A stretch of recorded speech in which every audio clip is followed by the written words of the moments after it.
ஐயய்யோ! என்னடா ஒரே இதில இவ்ளோ மீன் வந்திருக்கு? இன்னைக்கு பார்த்தீங்களாங்க, வழக்கமா நம்ம வீட்ல இருக்கிற வேலையெல்லாம் முடிச்சுட்டு மீனுக்கு போயிட்டோம். ஃபஸ்ட்டு போனோனே ஒரு வீச்சு வீசினோம். ஆனா, அதில மீன் வருமா என்னான்னு சந்தேகமா தான் இருந்தது. பார்த்தீங்கன்னா, மீன் ஸ்டார்ட்டிங்கில எதுவும் தொல்லைலாம் ஒண்ணும் இல்ல. அப்படியே இருந்தது வலை எதுவுமே இல்லாம. வீசி வலைய மேலே எடுக்கும்போது தாங்க தெரிஞ்சது, அதில எவ்வளோ மீன் இருக்குன்னு சொல்லிட்டு. நீங்களே பாருங்களேன், எவ்வளோ அரஞ்சா மீன் இருக்குதுன்னு.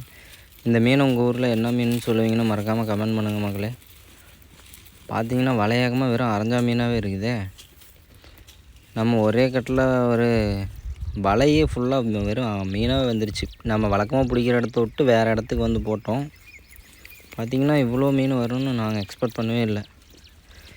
இதெல்லாம் குழம்பு வச்சா செம்ம டேஸ்ட்டாக இருக்கும் நண்பா. இந்த மீன் அவ்வளோ சீக்கிரம் வேறு வலையில் எடுக்கிறதில்ல. அரஞ்சா வலையில் அவ்வளோ சீக்கிரம் எடுக்காது. எல்லாம் கொஞ்சம் குட்டியாக இருக்குன்றதுனால நம்ம வலைக்கு டக்குன்னு வந்துடுச்சு.